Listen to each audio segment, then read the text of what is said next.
জান্নাতের তলদেশ থেকে একটা মৃদু বাতাস বহিতে থাকে।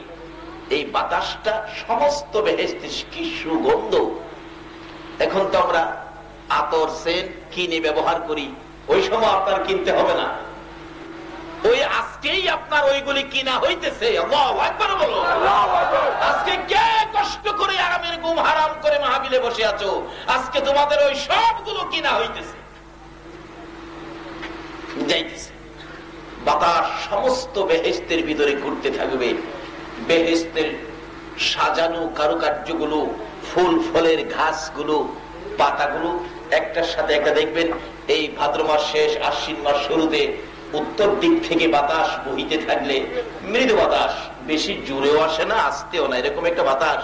গাছের পাতাগুলো দেখবেন আস্তে করে নড়ে, এরকম দেখি না এখন এই পরিবেশটা এখন হয়। এই বাতাসগুলি নড়তে থাকবে, পাতাগুলো, ফুল ফলগুলো, বেহেশতের সাজানো কাচের জিনিসের কারুকার্যগুলো একটার সাথে একটা বাড়ি খাইলে কন কন টন টন শব্দ হবে বেহেশতের ভিতর। শব্দ হইলেই জান্নাতি হুরিরা ওই জান্নাতি তাঁবুর মধ্যে ঘুমিয়ে আছেন, তারা আওয়াজ শুনে ঘুম থেকে উঠবে, ওইটা বলবে, ও রেদওয়ান, কিসের আওয়াজ শোনা যায়? টনটন শব্দ, কিসের ঘন্টা? ঘন্টা কিসের? রেদওয়ান বলবে, খবর পাও না, এটা জান্নাতে যাওয়ার ঘন্টা। যেই চাঁদ উদিত হওয়ার সাথে সাথে জাহান্নামের দরজা বন্ধ, জান্নাতের দরজা খোলা, সেই রমজানের চাঁদ উদিত হয়েছে, আজকে সেই খবর তোমাদেরকে দিচ্ছি। হুরিরা বলবেন, বলো কি, এই চাঁদে বেহেশতের দরজা খোলা? তাহলে এই চাঁদে যারা ইবাদত করবে তারা কি বেহেশতি হবে? আমরা কি সেই বেহেশতিদের খেদমত করব? হাই হাই, বলো কি, আমরা তাদের সঙ্গিনী হব, তাদের পাশে থাকবো, তাদের খেদমত করব। হুরিরা বলতেছেন রেদওয়ানকে, বাবারে, ও ভাইরা, এক একটা হুরের খবর তো নিলেন না। আজকে আমাদের বাংলাদেশ ভালোবাসার দেশ, ভালোবাসার যুগ, ভালোবাসা দিবস হয়।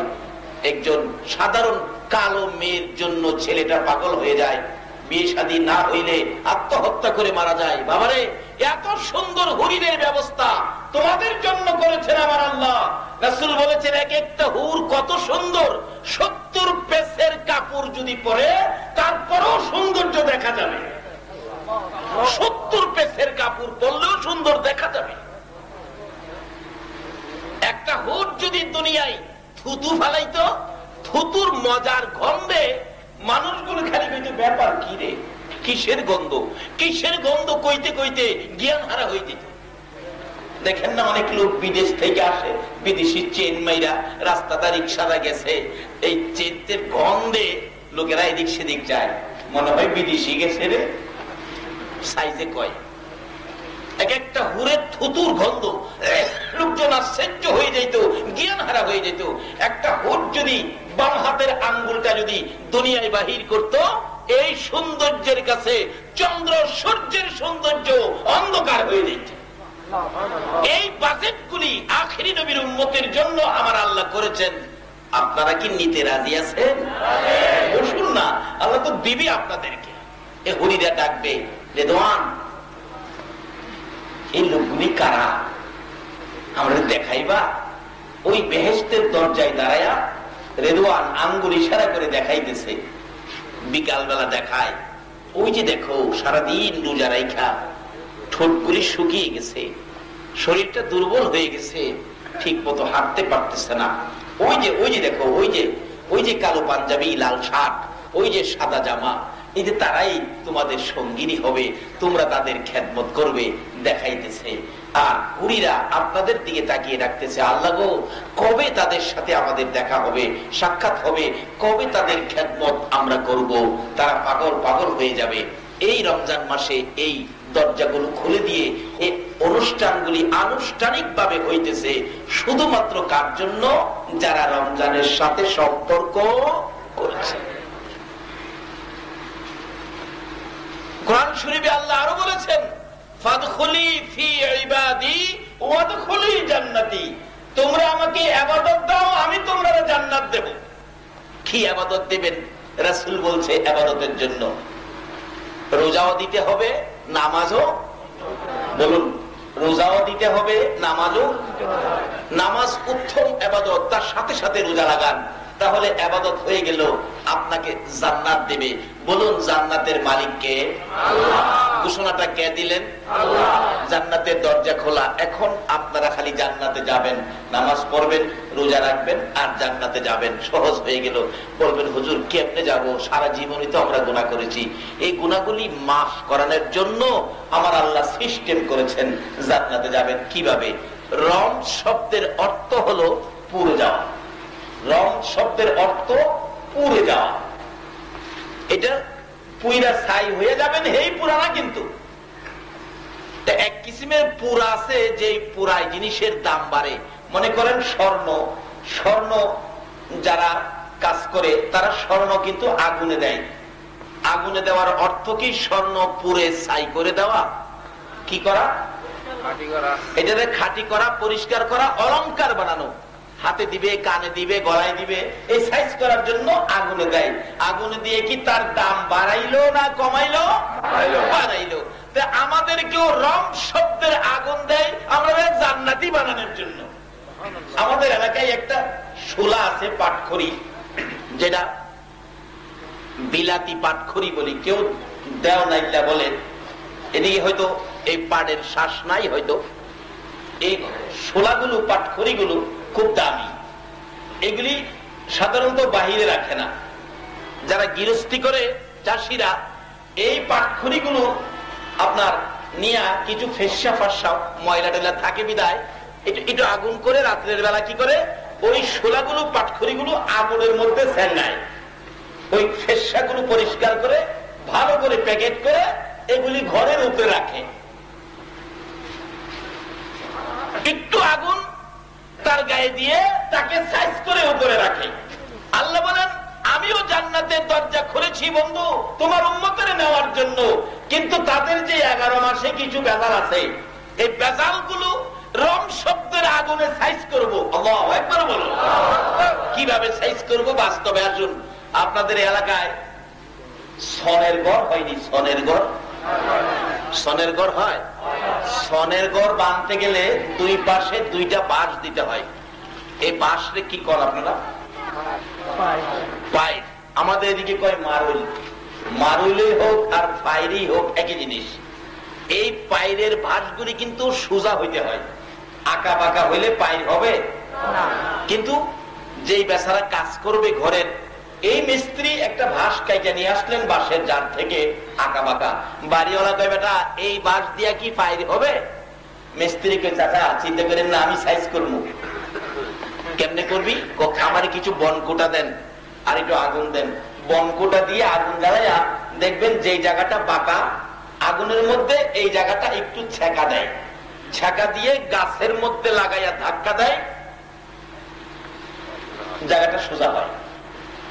এইভাবে একটু ছেঁকা দেয় আর ধাক্কা দেয়, যে কয়টা আঁকা বাঁকা ছিল সবগুলি সোজা।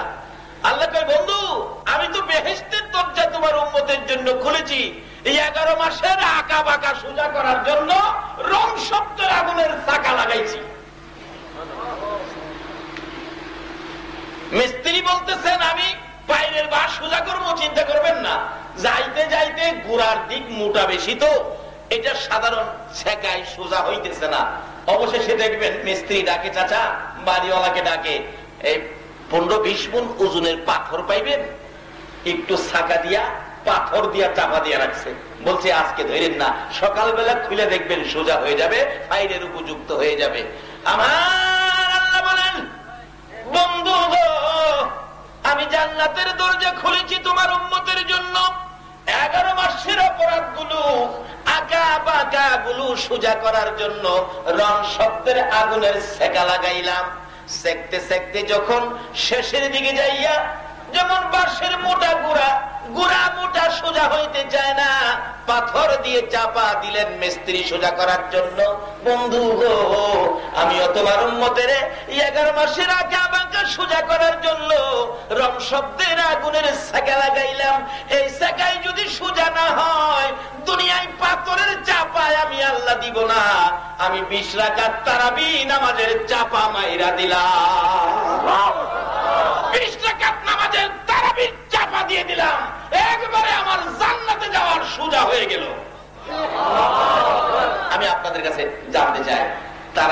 নামাজটা শেষ করে, নামাজ রোজাদার তারাবি শেষ করে যখন বাহির হলো, বলুন রোজা রাইখা তারাবি পর্যন্ত আদায় হয়ে গেলে শরীরটা শান্তি লাগে না অশান্তি লাগে? বাবার মিথ্যা কথা কেন না? আচ্ছা বলুন, যারা রোজা রাখছে না, হ্যাঁ যদি তারাবি পড়ে রোজাদার যে শান্তি পাবে, যারা রোজা রাখে নাই হ্যাঁ কি হেই শান্তি পাবে?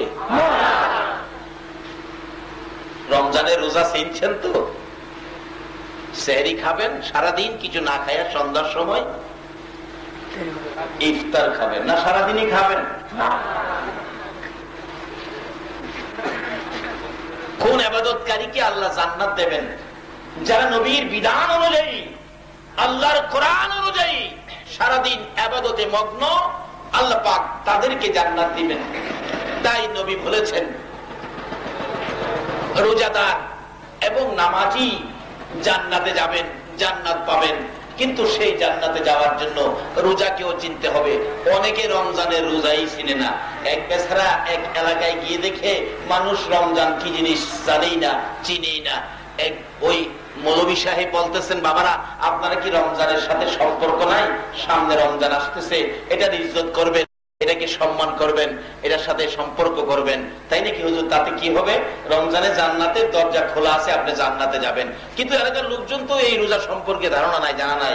অবশেষে রমজান আসার আগে আগে পাহাড় থেকে এক পাহাড়ি মহিষ নেমে আইছে। মহিষ দেখে লোকজন ভাবছে এইটাই বুঝি রমজান, হুজুর যে কইছে এটাই। সবাই ধইরা এটারে বল্লম দিয়ে মাইরা জব করছে। সাথে ছিল একটা বাচ্চা, বাচ্চাটারও ধরছে, জব করে গোশত বন্টন করে নিয়ে খেয়ে ফেলছে। রমজানের পরে ওই ভদ্রলোক আসছেন, বাবারা আপনারা কি রমজানের ইজ্জত করছেন? রমজানের ইজ্জত তো করছি। কই কিভাবে করছেন বলুন? রমজান খালি আসা মাত্রই জব করে আমরা গোশত বাইটে খাইছি। ওই মোল্লা সাহেব বলেন আস্তাগফিরুল্লাহ আস্তাগফিরুল্লাহ। হুজুর আস্তাগফিরুল্লাহ খাইছি? এরা ভাবছে বড়টা রমজান, বাচ্চাটা বুঝি আস্তাগফিরুল্লাহ। বলুন আসল কি রমজান কি এমন কোন জিনিস? সেহরি খাইতে হবে, সুবহ সাথে খাওয়ার আগে সারাদিন কিছু খাওয়া মিথ্যা কথা বলা যাবে? সুদ, ঘুষ। হুজুর আমরা সুদ খাই না তো, আমরা এখন ইন্টারেস্ট খাই, আমরা ঘুষ খাই না, এখন বকশিস খাই। কালকে এক ভদ্রলোক বললেন, হুজুর এখন দুর্নীতি বন্ধ দেশের, ঘুষ নাকি হয় না। অফিসে গেলাম, এমন এক ঘুষ এখন নেই, আগে নিত যেটা ৫,০০০ এখন নেই ৯,০০০। নিয়ে কয় কি কারো কাছে বলা যাবে না, কিন্তু বললে কিন্তু আমি কাজ করে দিব না। এ রমজান মাসেও যদি আমাদের চরিত্রের পরিবর্তন না হয়, তাহলে আমরা জান্নাতে যাইতে। বলুন আমরা এই দেশে কত হাজার বছর থাকতে পারবো? অতিরিক্ত ৬০ না ৭০ থাকবেন। ১০০ বছর হয়েছে এমন কোন মানুষ প্যান্ডেলে পাবেন? ১০০ হয় না, ৬০-৭০ হইলেই মাথার চুল পাইকে সাদা। ৭০ ভারইলে নাতি নাতকর থাকলে টিটকারি করে, দাদা মৌতের সিডি কি হারাই লাইছ না? ৮০ বছর বাঁচলেন না ১০০? এরপরেই তো আপনাকে মরতে হবে, মৃত্যু অনিবার্য, মরতেই হবে। কিন্তু মরবেন যে, মরার পরে আপনি জান্নাতিনি হতে পারেন, এই চিন্তা তো কেউ করলেন না।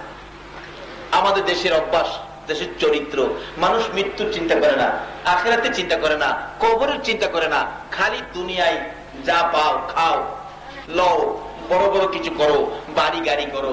আচ্ছা বলুন, যত কিছুই করলেন দুনিয়ায়, আপনি কি এর একটা কিছু সঙ্গে নেওয়ার ক্ষমতা আছে?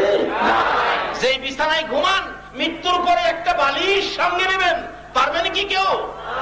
কিন্তু খালি হাতে কবরে ঢুকবেন। কিন্তু আপনি খালি হাতে কবরে ঢুকার আগে একটু হিসাব করেন, কবরে কিছু নেওয়ার জন্য রোজগার করছেন কিনা। একজন একজন করে যদি আমি হিসাব করে জিগাই, বাবারে আপনারা কবরের জন্য কে কি রোজগার করছেন, পারবেন কেউ হিসাব দিতে? যদি জিগাই আর টাকা পয়সা কেমন আছে, হচ্ছে আমার ৫টা ছেলে বিদেশ, মাস গেলেই ৫ লাখ, বাড়িটারি বহুত কিছু করছি, হিসাব দিয়ে দিবেন। ব্যবসা বাণিজ্য কেমন, এই বছর ব্যবসা কম হয়েছে, গতবার ভালো হয়েছিল, হিসাব কিতাব দিয়ে দিবেন। যদি বলি আপনার জমি জামা কেমন, এই এলাকায় আমার সবচেয়ে বেশি জমি জামা, গাছরা বহুত আমার, দিয়ে দিবেন। কিন্তু কবরে যে যাবেন, কার কি রোজগার হয়েছে পারবেন কি কেউ হিসাব দিতে? আমাদের দেশের অবস্থা কি হয়ে গেল? আল্লাহ আমাদের জন্য জান্নাতের দরজা খুলবে আর আমরা এরকম করব, এটা হয়। আখিরি নবীর উম্মত বিদায় জান্নাতের দরজা খুলে দিয়ে রাখলেন, কিন্তু আমাদের হিসাব কিতাবে আমরা জান্নাত পাওয়ার উপযুক্ত হইতে পারলাম না। আপনারা জান্নাত পাবেন, জান্নাতে যাবেন, তাহলে একটু হিসাব করুন কি কাজ করেছেন। এখন হিসাব নাই।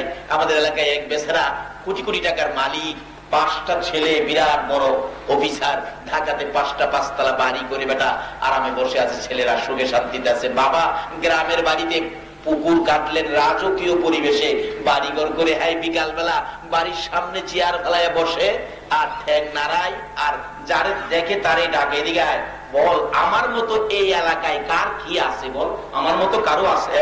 লোকেরা কয় না চাচা আপনার মতো কারো নাই, আপনি তো একটা জমিদার।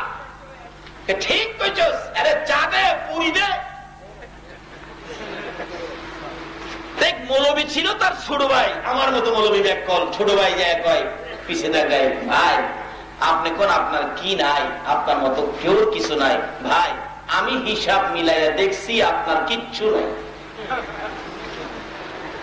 বড়লোক ভাই কয় এই মৌলবীরা যে মানুষ ব্যাককল কয়, এই জন্যই ব্যাককল কয়, এই রাজকীয় বাড়িঘর পরিবেশ এগুলি আমার না, 5টা ছেলে বড় অফিসার 5তলা বাড়ি করে রাখছে, এগুলি আমার না। তুই কি কইলি আমার নাই, আমার কিছুই নাই, এগুলি কার? মৌলবী কয় আপনার কিচ্ছু নাই, আপনার একবারে কিচ্ছু নাই, খালি ভাব। এর লেগে মানুষ মৌলবীরা ব্যাককল কয়, মৌলবী বলে ব্যাককল। একজন নাইবে নবী আলেম রাস্তা দিয়ে হাইটা গেলে 40 দিনের জন্য কবরের আযাব বন্ধ হয়ে যায়। মৌলবী কয় আচ্ছা সুযোগ পাইলে বাইরে বুঝামো বাইরে কি আছে। একদিন 2 ভাই জমি দেখতে গেছে, বড়লোক ভাই আগে যায়, মৌলবী পিছে পিছে। জমি দেখতে গিয়া হঠাৎ বলতেছেন, মৌলবী সাহেব ভাই আপনি তো বড় ভাই, অনেক কিছু আছে, আমি আপনার একটা কথা বলবো, কথাটা শুনবেন। কি কথা? আপনি ক্ষেতের আইলের মধ্যে শুয়ে যাইবেন, আমি চাদরটা ঘুইরা আপনার পাশে বৈশা কাঁদবো।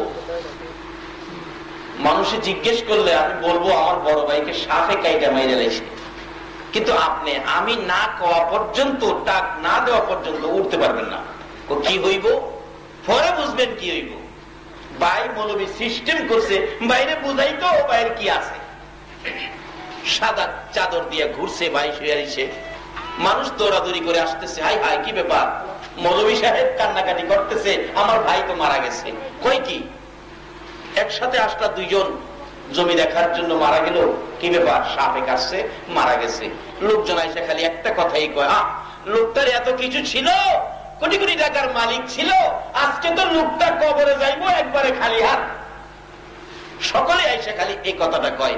আচ্ছা বলুন, যে ভদ্রলোক শুয়ে রয়েছে চাদরের নিচে, উনি সব শুনতেছেনি? তখন থেকে তার মনে একটা দীক্ষা আসলো, আরে আমার যে শোয়াইছে মৌলবী তো ভালো লেগে, মানুষের তো কয় আমার কিছুই নাই বলে খালি হাতে কবর জন্ম, অথচ লোকটা কিন্তু মরে নাই। সিস্টেম করছে মৌলবী, তারে বুঝাইতো বাবারে আমরাও তো একদিন এইভাবে খালি হাতে কবরে যাব। ছেলেরা খবর পায়া ঢাকার থেকে ডাইরেক্ট গাড়ি নিয়ে বাবা লাশের পাশে জমির কাছে গিয়ে হাজির। বাবা কেমনে বাবা তুমি মরে গেলা? চাচা আপনি কইয়া ছিলেন? বাবারে আমি তো কাছে আসছিলাম, সাপে তোর বাবারে কামড় দিছে। হাই হাই হাই কি করলো, কি করতে পারি, বাবারে কেমনে ভালো করি? এক মুরব্বী জিগাই, মৌলবী সাহেব সাপে কামড় দিছে, ও তাই তোর কবিরাজ নিয়ে আসেন, সাপের কাটা রুগী তো অনেক সময় কবিরাজ দিয়ে বিষ নামাইতে পারলে ভালো হয়ে যাবে। মৌলবী কবিরাজের কাছে গিয়ে কয়, কবিরাজ সাপ মরে নাই, আমি বাইরে শিক্ষা দিতাম, ভাই খালি কই আমার কি নাই, বাইরের কি আছে বুঝানোর জন্য এই সিস্টেম করেছি। আপনি 2-3 ফু দিয়া বলবেন এই বিষ নামানো যাবে না, তবে সিস্টেম করবেন নামানোর জন্য। কি সিস্টেম? মৌলবী শিখাইছে, এইভাবে এইভাবে পয়েন্ট দেখাই দিয়েছি বলবেন। তো কবিরাজ আইসা 2-3 ফু দিয়া কই সর্বনাশ, কি মারাত্মক সাপের কামড়, এটা বিষ নামানো যাবে না। ছেলেরা ধরছে, চাচা যা চান আপনি, আপনারা তা দিব, আমার বাবারে বাঁচান। কবিরাজ কয় বাবারে টাকা দিয়ে যদি মৃত মানুষ জীবিত করা যাইতো তাহলে এই দেশের বড় লোক একটাও মরতো না। তবে একটা সিস্টেম মৌলবি শিখাই আনছে। বড় ছেলেকে, বড় ছেলে আমি তোমার বাবারে ভালো করে একটা সিস্টেম পাইছি। কি? তুমি বড় ছেলে তো বাবা, তুমি একটু তোমার বাবার পায়ের কাছে দাঁড়াও। দাঁড়াইলে আমি মাথার দিক থেকে বিষ জারতে শুরু করব, জারার চাপে বিষ পায়ে দিয়া বাইরিব।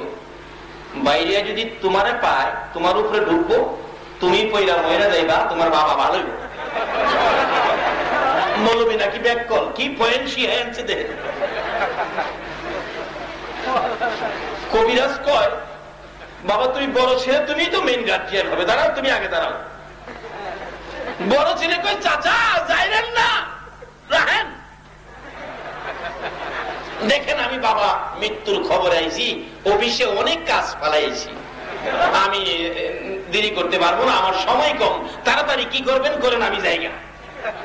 আচ্ছা বাবাই শুনছেনি না মরে গেছে? বাবার চোখের পানি জোর করে পড়তেছে। হায়রে কার জন্য কি করলাম, এখন দিয়ে আমার পাশে কেউ আসে না। বড় বাড়ি, জমি জামা, মার্কেট, ছেলে উচ্চ পদের অফিসার। বাবারে আপনি নিজের জন্য কি করেছেন? আপনার জন্য জান্নাতের দরজা খোলা, আপনি আখিরি নবীর উম্মত। আপনাকে জান্নাতে নেওয়ার জন্য আমার আল্লাহ পর্যন্ত সিস্টেম করেছে, কিন্তু আমরা তো সেই রাস্তায় আসি না। খুলে দিলেন, আসো বাবা দাঁড়াও। দাঁড়াইতে রাজি না। দ্বিতীয় ছেলে আইসে, চাচা বাবারে কেমনে বাঁচাইবেন? আর কোন পথ নাই? কয় না, পথ একটাই, তুমি পায়ের কাছে দাঁড়াও। ও চাচা মাপ চাই। পোলামাইয়া যা ছিল সবাই মাপ চাই গেল, কিন্তু কেউ আর বাবারে বাঁচাইতে পাশে দাঁড়াইতে রাজি না। আচ্ছা বাবা সব শুনতেছে নি? বিবি সাহেব আইসে কাঁদতে কাঁদতে ভাঙ্গা হইরা যা, আমি থাকি লাভ নাই, মইরেই যাবো। কবিরাজ আপনি মইরে যাইবেন? হ্যাঁ, তাহলে আপনি পায়ের কাছে মইরেই যখন যাইবেন, খামাখা খালি খালি মরতেন কি লেগা? এই বিষ আপনার কপাল হইব, আপনি মরবেন, স্বামী ভালো হইব। দাঁড়ান। স্ত্রী কয় কবিরাজ রাহেন, আপনারা অক্ষণ কইলেন মইরা যাইবেন, কয় এগুলি আমরা এমনি কই, আসলে মরবেন নাকি? আচ্ছা স্বামী শুনতেছেনি? তখন থেকে চোখের পানি দিয়া মাটি ভিজতেছে। মৌলবী যে কইছে আমি ডাক না দিলে উঠতে পারবেন না, শুয়েই থাকবেন। চোখের পানি দিয়া মাটি ভিজতেছে আর কাঁদতেছে। মিচামিচি কাটাইলাম জিন্দেগি, মিচামিচি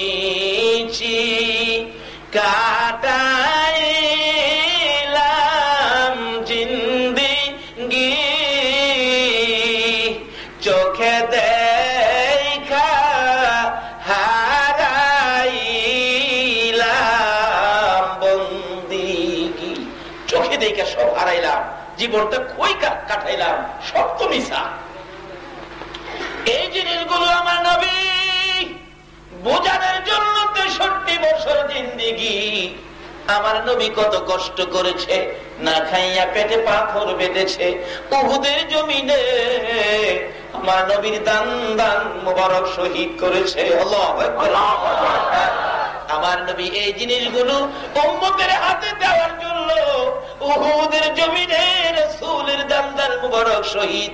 উহুদের জমিনের জীবনী খুলে দেখুন, আমার নবীকে মারতে মারতে 2টা দান দান মোবারক শহীদ করে ফেললেন।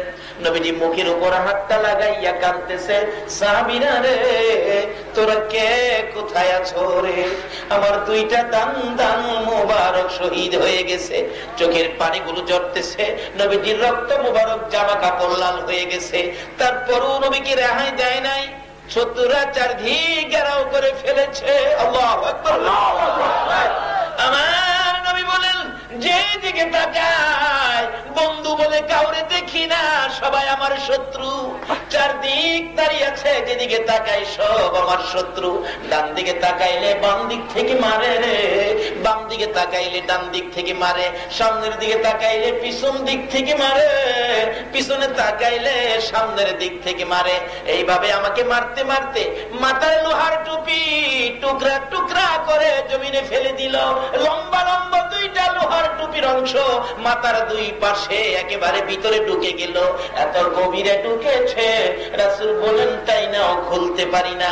মাথার ব্যথায় অস্থির হইয়া আমার নবী মাথা চক্কর খাইয়া জমিনে পড়ে গেছে। এমনি সময় নবী জমিনে পড়ে আছে, তারপরেও নবীজিকে মারতে ছিল দুনিয়ার থেকে চির বিদায় করে দেওয়ার জন্য। এমনি সময় হযরতে জিবরাইল দৌড়ে এসে তাদের সামনের থেকে আমার নবীকে এইভাবে কোলে উঠাইয়া তাদের সামনের থেকে টান দিয়ে সরাইয়া নিয়ে গেছে। এমনি সময় নবী আমার জিবরাইলের কোলে ছিলেন। জিবরাইল উহুদ পাহাড়ের মাঝামাঝি, নিচ থেকে দেখা যায় না, নিজের চোখে দেখে আসছি, নিচ থেকে দেখা যায় না এমন একটা জায়গায় আমার আপনার নবীকে জিবরাইল কোলে উঠাইয়া নিয়ে গেলেন। যাইয়া ডাকতেছে উহুদ পাহাড়ের পাথরের কাছে, এরে উহুদের পাহাড়, ও উহুদের পাথর দেখ, যেই নবী না হইলে তোরা হতে না, আমি জিবরাইল হতাম না, কুল কায়নাতের কিছুই হতো না। পাথর এই নবীকে মারতে মারতে দান দান মুবারক শহীদ করেছে। মাথা লোহার টুপি ভেঙ্গে টুকরা করে নবীজির মাথার ভিতরে ঢুকাইয়া দিয়েছে। নবী বেহুশ, জ্ঞান ফিরতেছে না। একটু বিছানার ব্যবস্থা করে দে রে, আল্লাহর বন্ধুকে শোয়াইয়া রাখি। জিবরাইল বলেন, এই বলে ডাক দেওয়ার সঙ্গে সঙ্গে দেখি লম্বা একটা পাথর ফাইটা তুলার মতো নরম বিছানা হইয়া যায়। জিবরাইল আশ্চর্য হয়ে গেলেন। নবীর পরিচয় দেওয়ার সাথে সাথে পাথর ফাইটা তুলার মতো নরম বিছানা হয়ে গেল। মাথার দিকে একটু পাথর আরো নরম হইয়া উঁচু হইয়া বালিশের জায়গায় পৌঁছে গেল। নবীজিকে বিছানার মধ্যে শোয়াইয়া জিবরাইল মাথার পাশে বসে ডাকতেছে, হুজুর আল্লাহর নবী গো, জ্ঞান ফিরতেছে না আপনার। নবীজি হঠাৎ করে চক্ষু দুইটা খুলে ডান দিক তাকাইয়া দেখে জিবরাইল বসা।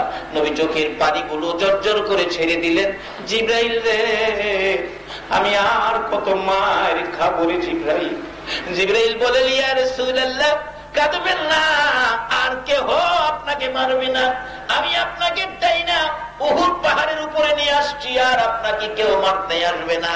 ও জিবরাইল, আমার দুইটা দান দান মোবারক শহীদ, মাথা ভেঙে গেছে রে, ব্যথা সহ্য হয় না।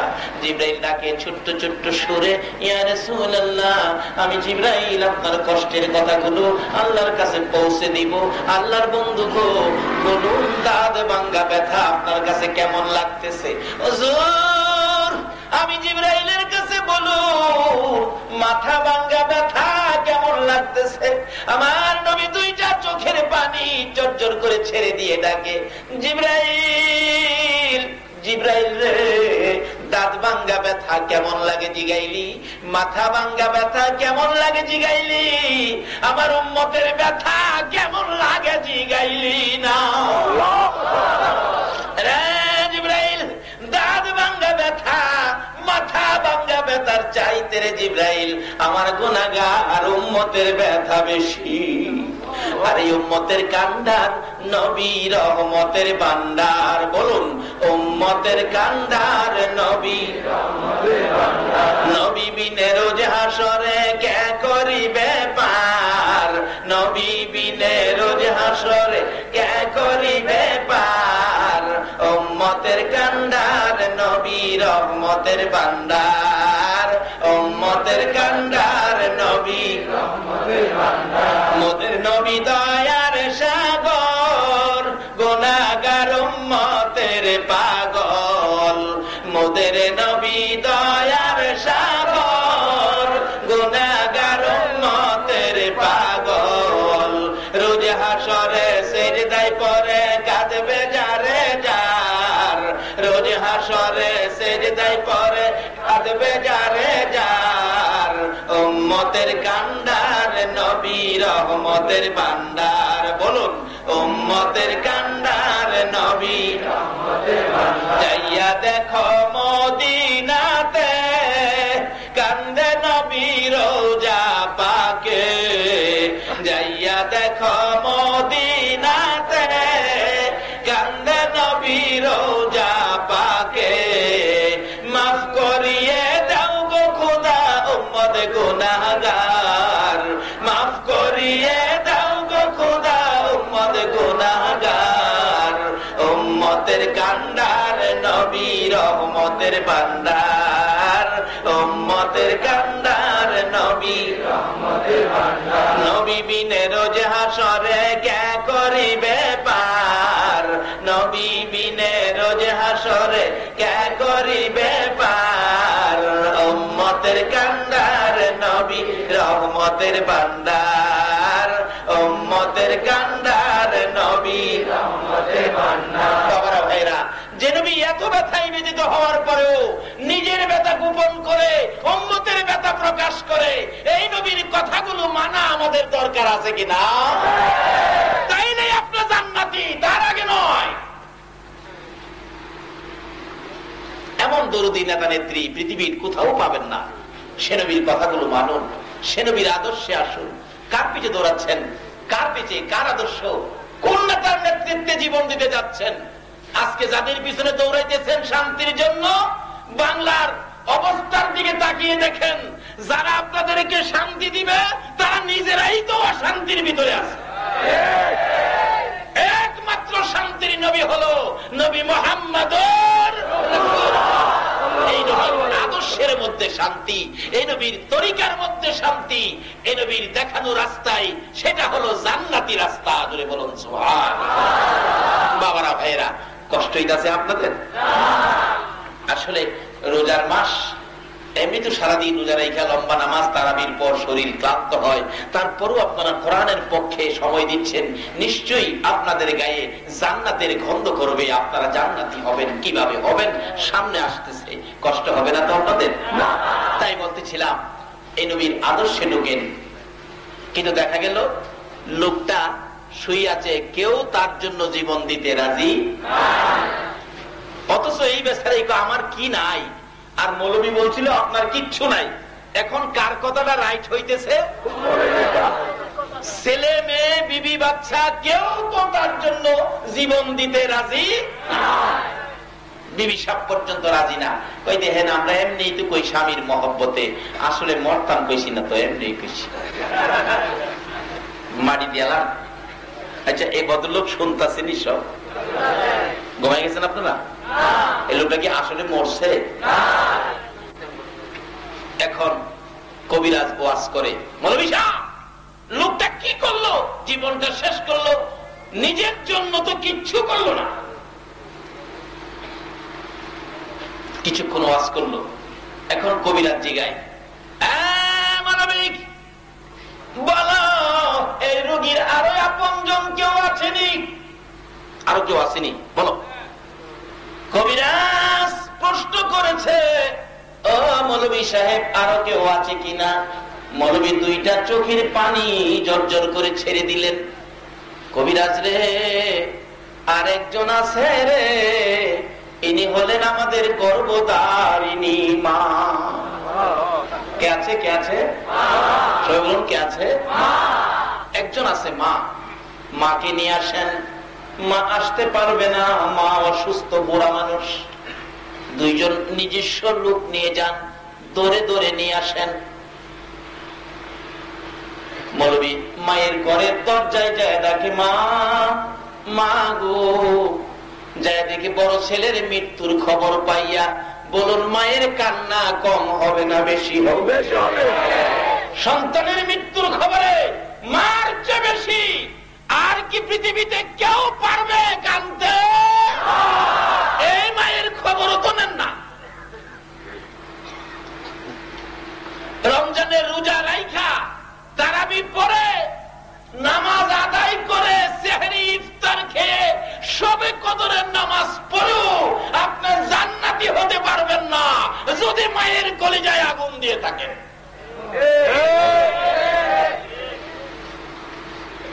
কারণ নবীর কথা মানেন। নবী বলেছে জান্নাত মায়ের, কোথায় জানি? সবাই বলুন কোথায়? আচ্ছা, এটা বাস্তবে বোঝা দরকার। আমরা তো বাঙালি, না বুঝা কাজ করতে রাজি না। আগে করছি না বুঝা দৌড়াদৌড়ি করছি, কিন্তু অহন বুঝা কাজ করি। বাস্তবে আসেন, মার পায়ের নিচে জান্নাত, নবী বলছে, কথাটা বাস্তবে নেন, সত্য কিনা এটা প্রমাণে বাস্তবে নিয়ে যান, দেখবেন 7-8 মাসের একটা ছেলে। আমরা তো একদিন 7-8 মাসের ছেলে ছিলাম না? মার দিকে যান, মা ঘুম পাড়াইয়া রান্না করে রান্নার কাজে ব্যস্ত, কিন্তু এমন এক মুহূর্ত মা রান্না করে আসা সম্ভব না। বাচ্চার ঘুম ভেঙে বাচ্চা মা মা বলে কাঁদতেছে, মা মা, কি কান্না? দাদি দৌড়ে গিয়া নাতি কোলে নিয়ে বলতেছে, নাতি কান্দিস না, আমি তোর দাদি লাগি। কান্না তো থামে না। দাদি কয়, এটা কেমন নাতি রে, আমি কি তোরে চিমড়ি মারছি, আমার কোলে কান্দস? দৌড়ে আসছে চাচি আম্মা, ডাকতেছে, বাতিজা কান্দিস না, আমি তোর চাচি মা, আমি তোর চাচি মা রে, মা লাগি, কান্দিস না। বলুন কান্না কি থামে? না। দৌড়ে আসছে খালাম্মা, এ বাগিনা কান্দিস না রে, আমি তোর খালা লাগি, তোর মায়ের ছোট বোন আমি, কান্দিস না আমার কোলে। বলুন কান্না থামছে কিনা? না। দৌড়ে আসছে ফুফু আম্মা। ফুফু আম্মা চিনেন? ওই যে বাবার বোন। আর বাবার গন্ধ নাকি ফুফুর গায়ে পাওয়া যায়। কোলে নিয়ে কাঁদতেছে, ডাকতেছে, কান্দিস না বাতিজা, আমি তোর ফুফু আম্মা লাগি, কান্দিস না, আমি তোর ফুফু লাগি, বাবার বোন। তোর বাবার গন্ধ দেখ আমি মা, আমি ফুফু আম্মার গায়ে লাগে। তারপরেও কান্না থামে না। চাচি খুলে নিলেন, কান্না থামে না। দাদি খুলে নিলেন, থামলো না। খালাম্মা নিলেন, ফুফু আম্মা নিলেন, কারো কোলে যখন কান্না থামে না, কান্নার আওয়াজে মায়ের কলিজায় আগুন জ্বলছে। দরদি মা রান্নাঘর থেকে পাখির মতো একটা উড়াল মেরে চিৎকার মেরে ডাক মারছে, তোরা কারা রে?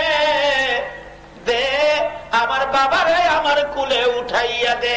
বলুন মায়ের কোলে যখন বাচ্চাকে দেওয়া হলো, এখন আর কান্না কাটি আছে কিনা? বাবারে চিনলেন না তো নবীরে? নবী কি সিস্টেম করে দিছে, তোমার মায়ের পায়ের নিচে জান্নাত। এগুলি আজকে আমরা আদায় করব। একটু লম্বা হইলেও আপনারা রাজি আছেন তো? তবে সেহরির আগে ছেড়ে দিব ইনশাআল্লাহ, কারণ আমি এত মানুষ রে সেহরি খাওয়াইবার ক্ষমতা আমার নাই, থাকলে খাওয়াইতাম।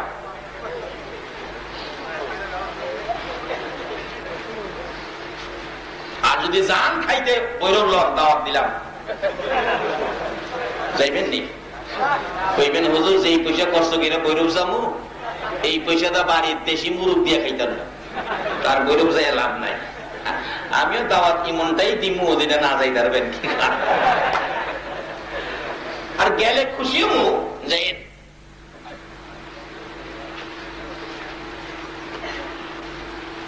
ও মা, দরদি মা, গলা কাটা মুরগির মতো লাফাইতেছে, কাঁদতেছে বড় ছেলের মৃত্যুর খবর পায়া। মৌলবী ডাকে, মা তোমার ছেলে ভালো হবে গো, মা তোমার যাইতে হবে। মা উঠতে পারতেছে না, গলা কাটা মুরগির মতো লাফ মারতেছে। বাবারে আমার তাড়াতাড়ি লয়ে যাও। দুইজনে ধরে ধরে নিয়ে যাইতেছে।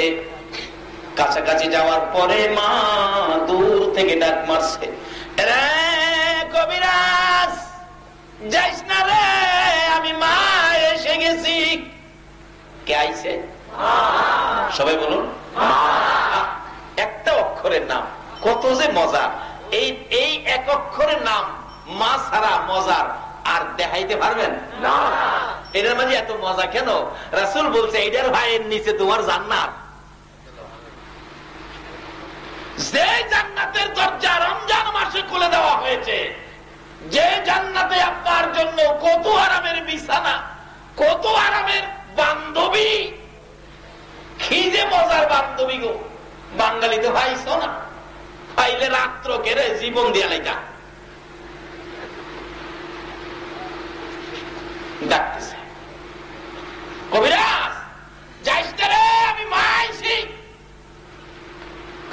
যাওয়ার পর কবিরাজ বলতেছে, আপনি কি মা লাগেন? ও, আমার ছেলেরে ভালো করে দে, আমার কলিজায় আগুন আমার সন্তানের জন্য। কবিরাজ বলেন, মা গো, আপনার ছেলে ভালো হবে, শর্ত হলো আপনি আপনার ছেলের পায়ের কাছে দাঁড়াইতে হবে। আমি বিষ জাইরা বাহির করব পায়ে দিয়া, বিষ আপনার শরীরে ঢুকবে, আপনি মা মরে যাবেন, আপনার ছেলে ভালো হবে। বলুন মা তাতে রাজি হবে কিনা? আরে মা বাবার কথা মতো যে জন চলে না, মা বাবার কথা মতো যে জন চলে না, আল্লাহ নবীজির দয়া তারা পাবি না। ভাইরে আল্লাহ নবীজির দয়া তারা পাবি না। একজন রাজি হইব, বলুন এই লোকটাকে মা, ছেলেও না, মেয়েও না, বিবিও না, এই লোকটাকে মা। মা একটা চিৎকার মারছেন, কবিরাজ আমি রাজি রে, আমি রাজি, তবে শর্ত হলো আমি তো দাঁড়াইয়া থাকতে পারি না রে বাবা, আমি আমার সন্তানের পায়ের কাছে বসলে হবে নি, দাঁড়াইয়া থাকতে পারি না, বসলে হবনি। তারপরেও মা কি কয় না, কয় না, কোন মা রাজি? যে মার পাবেন নিচে আজকে সেই মারে চিনলেন না। এই রমজানে রোজা হবে না, মক্কা মদিনার হজ হবে না, যদি এই মারে কেউ কষ্ট দিয়ে থাকে।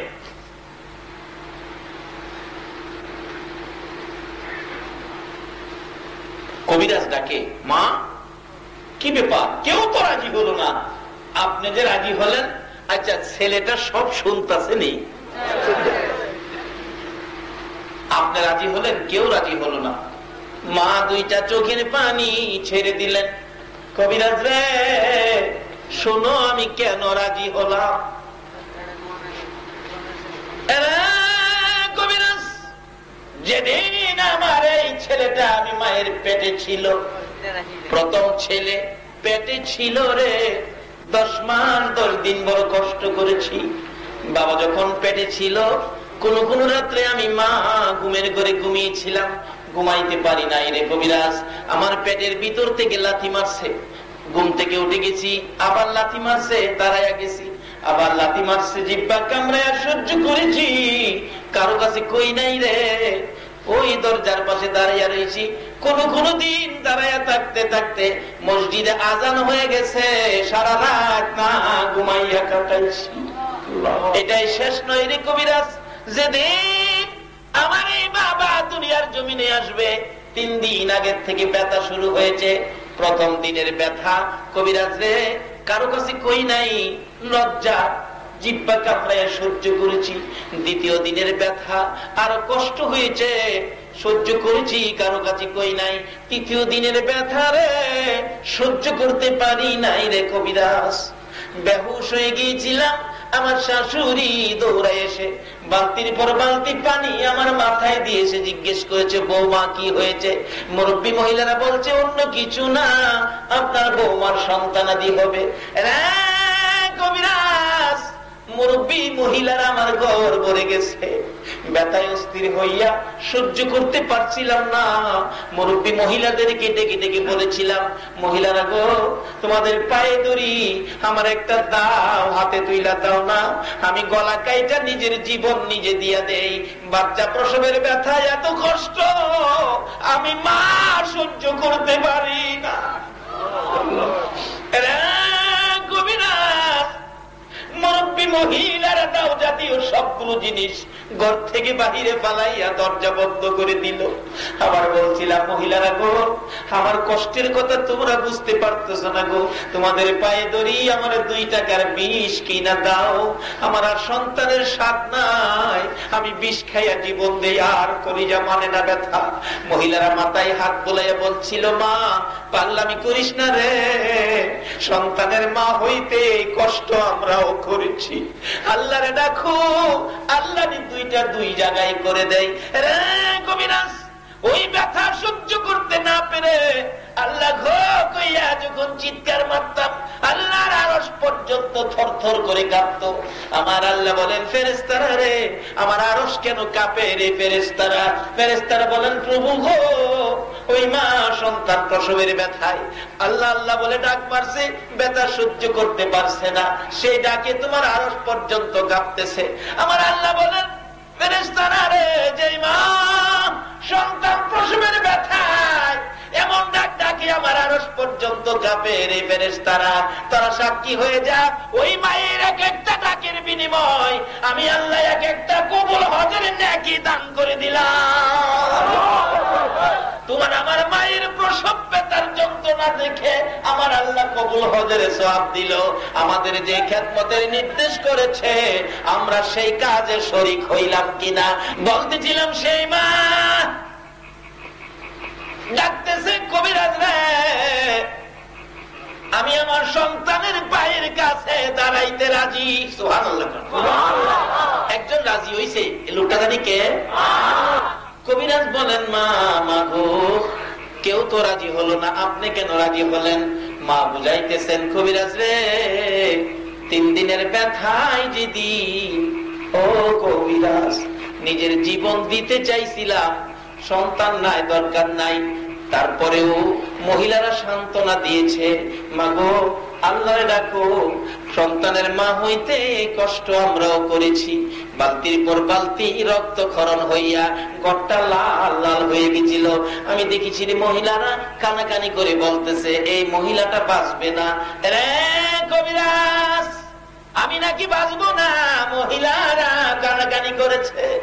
তারপরে যখন আমার এই কলিজার টুকরা ছেলেটা দুনিয়ার জমিনে ভূমিষ্ঠ হয়ে ওয়া ওয়া করে চিৎকার মারছে, এই ছেলের কান্নার আওয়াজ শুনে রে আমি মা মৃত্যুর কাছ থেকে ফিরে আসছি, আমার সব ব্যথা দূর হয়ে গেছে। আজকে আমার সেই ছেলে মরে যাবে, আমি মা বেঁচে থাকবো না রে কবিরাজ, হতে পারে না। আমি হাজার হাজার মানুষের সামনে কথা দিলাম, আমি মায়ের জীবন দিয়ে দিব, আমার বাবারে ভালো করে দে। বলুন, ছেলেটা এই মায়ের কাহিনী সব শুনছে কিনা? এইবার মৌলভী সাহেব ডাকে, ভাই, বড় ভাই উঠেন, এবার বলেন আপনার কে আছে, কি আছে হিসাব দেন। বড় ভাই মুখের সাদা চাদর সরাইয়া কানতে কানতে মাটি ভিজে গেছে। উঠেন, বলেন কি আছে। বড় ভাই ডাকে, ও মৌলভী সাহেব, তোমার কথাই ঠিক, আমার দিয়ে এই জগতে নাই কিছুই না, একমাত্র কিছু আপন থাকলে আছে কয়নাদি, কে আছে? তাই আজকে আপনি সবে কদর পাবেন না, রমজানের বরকত পাবেন না, গুনাহ মাফ পাবেন না, নামাজ রোজা হজ যাকাত কবুল হবে না। আপনি যদি এই মারে কষ্ট দিয়ে থাকেন, সেহরি খাওয়ার আগে আগে মার কাছে যান। যদি মা ঘরে না থাকে, হুজুর আমার মা যে কবরে, যান মায়ের কবরে সেহরি খাওয়ার আগে। কবরের পাশে দাঁড়িয়ে ডাকেন, আল্লাহ আমি আমার মারে কষ্ট দিয়েছি, তুমি আমার মারে কষ্ট দিও না। আমি সন্তান হয়ে তোমার কুদরতি পায়ে ধরলাম, আমার মাকে মাফ করে দাও। তোমার কান্নাই যদি আমার আল্লাহ খুশি হইয়া তোমার মাকে মাফ করে দেয়, রুহানি ভাবে তোমার মা তোমার অপরাধ কবর থেকে মাফ করে দিবে। তারপরে সেহরি খাও, রোজা রাখো, নামাজ পড়ো, এই রোজা নামাজে তোমার জান্নাত পাবে। কিন্তু মাকে কষ্ট দিয়ে ইবাদত করেও জান্নাতে যাওয়া সম্ভব। মৌলবী ডাকতেছে, ভাই উঠেন, এবার বলেন আপনার কি আছে। বাইরে আমার কিচ্ছু নাই। এতদিন বলতেন আমার কি নাই, তখন কয় আমার কিচ্ছু নাই। তোমার কথাই ঠিক। মৌলবী সাহেব এইভাবে সিস্টেম করে কাজটা ভালো করলো না খারাপ করলো? আজকে ছেলেরা এই মাহফিলের আয়োজন করে এই ঘটনাগুলো আপনাদেরকে শোনানোর ব্যবস্থা করেছে। ছেলেরা কাজটা ভালো করলো না খারাপ করলো? আল্লাহ তাদের হায়াতে বছরের পর বছর এইরকম মাহফিল করার তৌফিক দেয়। সকলে বলুন আমিন। উঠে না, কান্দে, খালি কান্দে। ভাই এখন উঠেন না, কান্দেন কেন? উঠেন, বাড়িতে যান। কোন যাবো, কই যাবো, কোন বাড়িতে যাবো? এই বাড়ি তো আমার না। এখন বুঝছে বাড়ি আমার। তাহলে এখন কাঁদতেছেন কেন? বড় ভাই কাঁদবে, গুনার বোঝা মাথায় লয়া কাঁদতেছি, বলুন না, গুনার বোঝা মাথায় লয়া কাঁদতেছি, মাফ করে দাও মাবুদ আল্লাহ এলাহি, আইরে মাফ করে দাও মাবুদ আল্লাহ, বড় বাড়ি বড় ঘর সাজাইয়া কেমনে থাকব কবরেতে পড়িয়া। বাইরে কি করবো? ওইটা বাড়ি যে কি করবো? বাড়ি তো আমার না, আমি কবরে কেমনে থাকবো? এই চিন্তা এখন চলে গেলেন। তার থেকে শুরু করলো কবরের রোজগার। বাবারা ভাইরা, রমজান মাসে জান্নাতের দরজা খুলেছে কার জন্য? কোরআন শরীফ, ফাদখুলি ফি ইবাদি ওয়াদখুলি জান্নাতি। আল্লাহ বলছে যারা আমার ইবাদত করবে আমি তাদেরকে জান্নাতে ঢুকাবো, আমার যারা ইবাদত দিবে আমি তাদেরকে জান্নাত দেব। জান্নাতের দরজা খোলা। বলুন, যারা রোজা রাখবে না তাদের জন্য? জান্নাতের শান্তি রোজাদারের জন্য না যারা রোজা রাখে না তাদের জন্য? দেখবেন এটার বাস্তব প্রমাণ। শান্তি যে কই আছে, যারা রোজা রাইখা সারাদিন সন্ধ্যার সময় ইফতার করতে বসছেন, ইফতারটা সামনে নিয়ে বসছেন, ইফতার করবেন, আজান শুরু হবে। বলুন এই সময়টা শান্তি লাগে না অশান্তি লাগে? গ্লাসটা হাতে, আজান কানটা পাইতে রাখছে, আজানটা কোন সময় দিব? দেখেন যারা রোজা রাখছে তাদের কাছে এই মুহূর্তটা শান্তির না অশান্তির? দুঃখের না খুশির? যারা রোজা রাখে নাই, এমন একজন ব্যক্তি 50 কোটি টাকার ইফতার নিয়ে বইছে, রোজাটা খালি রাখে নাই। বলুন 50 কোটি টাকার ইফতার সামনে থাকলেও রোজা সারা ইফতার খাইতে মনে আছে নাই? পরীক্ষা করে দেখেন, হুজুর থেকে রোজা ভাই গেলাম না ভাইঙ্গে না। যারা রোজা রাখে না তাদের জিগায় দেখেন ইফতার খাইতে পারে। যেমন ইফতারের কদর জানে ঢাকা চক বাজারের লোকেরা। ঢাকা চকে যত কিসিমের ইফতার হয়, বাংলাদেশে কোথাও এত আইটেমের ইফতার হয় না। চকের ইফতার বিদেশ পর্যন্ত যায়। এক বেচারা ডাকে কুটি ইফতার নিয়ে বইছে, অন্তত পক্ষে 42 আইটেম, 42 আইটেমের ইফতার নিয়ে বইছে। আর একটা জায়গায় কি বে, একটু আগে দেখলাম সিগারেট খাইছস, ইফতার নিয়ে বইছস কোন সাহসে? রোজা রাখছস, মাথায় টুপি টাপি পাঞ্জাবি টাঞ্জাবি পরে ইফতার খাইতে না যায় বলছে। ওই ব্যক্তি আবার জবাব দেয়, কি কইবার চাস? রোজা বি রাখবো না, ইফতার বি করবো না, বেইমান হইয়া যাবো নাকি? রোজাও রাখছে না, হ্যাঁ ইফতার না করলে বলে বেইমান হইয়া দেব। এমন চরিত্রের লোক আমাদের সোনার বাংলায় আছে। বলুন, আপনি রোজা না রাইখা ইফতার করে দেখেন, রোজা রাইখা ইফতার করে দেখেন, বলুন কোনটার মধ্যে শান্তি লাগবে? রোজা রাইখা। এই সময় কারণ আছে তো, আল্লাহ পাক এই ইফতারের মুহূর্তে আপনার গুনাহগুলি মাফ করে দিবে, আপনাকে জান্নাতের খুশ খবরই দিবে। জান্নাতের ফেরেশতারা এসে আপনাকে বলবে ইফতার খা, জান্নাত পাবি। আল্লাহু আকবার বলুন। তার বাস্তব এটি বলে আমি দোয়া করব। আল্লাহুম্মা আমিন। রব্বানা যালামনা আনফুসানা وإن لم تغفر لنا وترحمنا لنكونن من الخاسرين رب ارحمهما كما ربياني صغيرا رب ارحمهما كما ربياني صغيرا رب العالمين জান্নাতের বাগানে জান্নাতি মেহমান লইয়া জান্নাতের দরজা খোলার মাহে রমজানে আমি গুনাহগার তোমার কাছে হাত বাড়াইছি। মায়ার নজরে তাকাইয়া দেখো কতগুলো মানুষ সারাদিন না খাইয়া রোজা রেখে কষ্ট করেছে। আল্লাহ গো, এই মাহফিলে রাত্র 2টা পার হয়ে গেছে, তারপরেও বসে রয়েছে। মাবুদরে, কতজনের বৃষ্টির পানিতে জামা কাপড় পর্যন্ত ভিজে গেছে। মাবুদ, তারপরও তোমার কোরআনের আলোচনা শোনার জন্য, তোমার বন্ধুর হাদিসের আলোচনা শোনার জন্য ধৈর্য ধরে বসে আছে।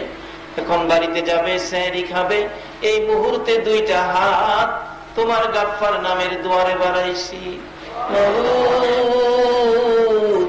কত যুবকেরা হাত বাড়াইছে গো, এই রমজান মাসে তুমি ক্ষমা দিবা। কত মাহারা, বাবাহারা, সন্তানেরা হাত বাড়াইছে, মা বাবারে ক্ষমা দিবা। কত অপরাধী পাপী হাত বাড়াইছে, তুমি সবার পাপ গুলো ক্ষমা দিবা। এই হাতগুলি দেখলে তোমার মায়া লাগেনি, তোমার দয়া লাগেনি। রোজাদার মেহমান লইয়া এই গভীর রজনীতে 2টো হাত তোমার গাফফার নামের দুয়ারে বানাইলাম। আল্লাহ, কার জীবনে কত গুনাহ হিসাব জিগাইও না, কে গুনাহগার কাউরে কিছু কইও না।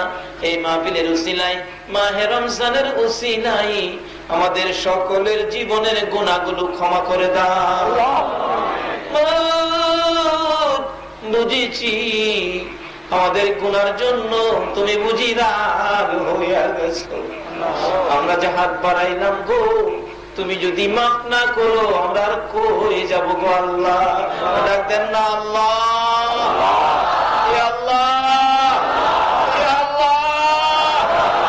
জীবনের গুনাহ মাফ করছো, জিগান জিগান, জীবনের গুনাহ মাফ করছো। জীবনে এত গুনাহ করেছি, গুনার খবর মা জানে না। জীবনে কত গুনাহ করেছি, গুনার খবর বাবা জানে না। শুধু জানো তুমি আল্লাহ। আল্লাহ, জীবনের গুনাহ নইয়া তোমার যে তোমার বান্দারা আল্লাহ আল্লাহ কইয়া ডাকলো। দুনিয়ায় দেখি সন্তানেরা অপরাধ করে, মা বাবা রাগ হয়, বাড়িতে জায়গা দিবে না। তারপরও সন্ধ্যা যখন হয়ে যায়, রাত্র যখন হয়ে যায়, বাবা রাস্তায় যায় তালাশ করে, বাবা কই রে, রাত্র হয়ে গেছে, আয় বাড়িতে আয়। বাবা সন্ধান পাইল না, বাড়িতে যাইয়া বিছানায় শুয়ে গেছে। অপরাধী সন্তানের জন্য মা দরদি দরজাটা খুইলা রে বিনাইয়া বিনাইয়া কান্দে। অপরাধী সন্তানের জন্য মায়ের মতো দরদি যদি দরজা খোলা রাখে গো, তুমি কেন তোমার বন্ধুর গুনাহগার উম্মতের জন্য বাপের দরজা খুলবা না? ছেলেটা রাত্রে গভীর বাড়ির দিকে যাইতেছে, যাইয়া দেখে মা দরদি দরজাটার কিনারে দাঁড়াইয়া দাঁড়াইয়া কান্দে। ছোট্ট করে ডাক মারছে, মা মা মা, আমি আইসি গো মা। মা দৌড়ে বাহির হয়ে গেল, কই রে আমার বাবা। অপরাধী সন্তানে ডাক দিলে মায়ের মতো দৌড়ে যদি দৌড়াইয়া বাহির হয় গো, আমরা জীবনের গুনাহ লইয়া তোমারে দিয়ে আল্লাহ আল্লাহ কইয়া ডাকলাম।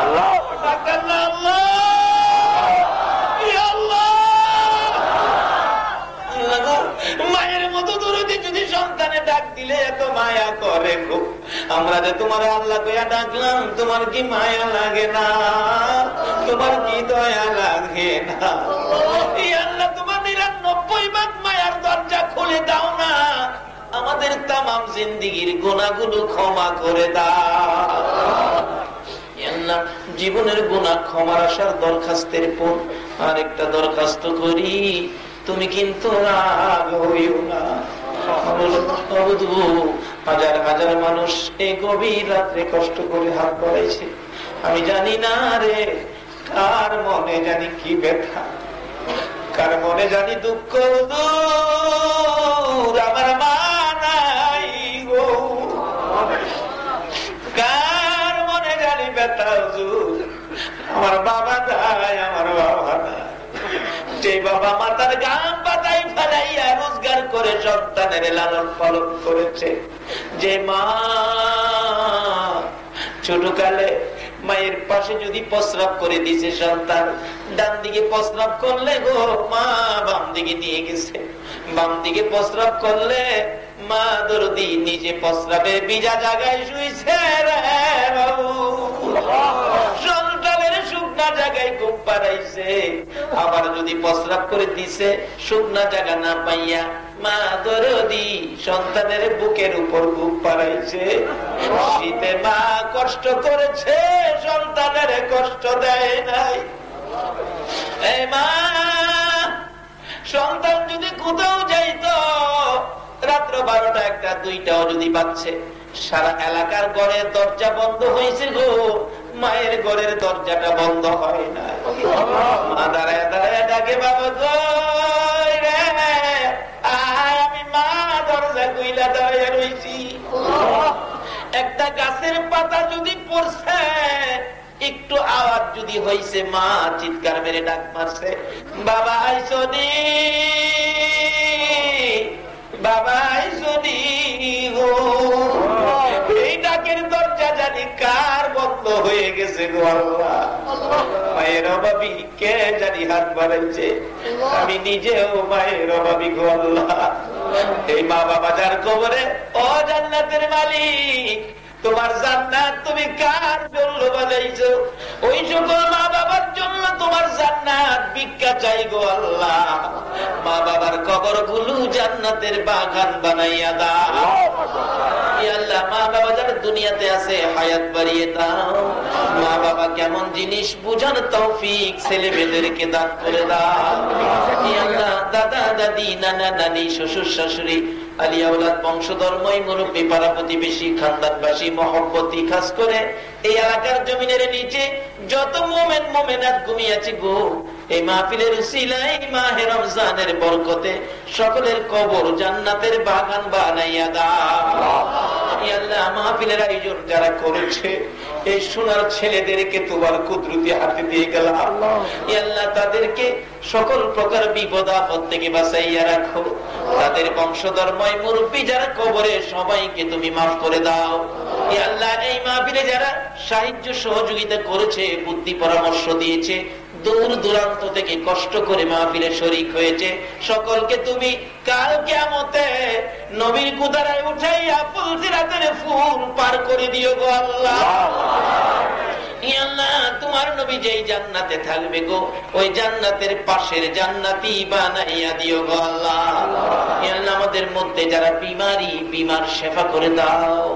হসপিটালে যাইতে হবে এমন রোগ কাউকে দিও না গো আল্লাহ।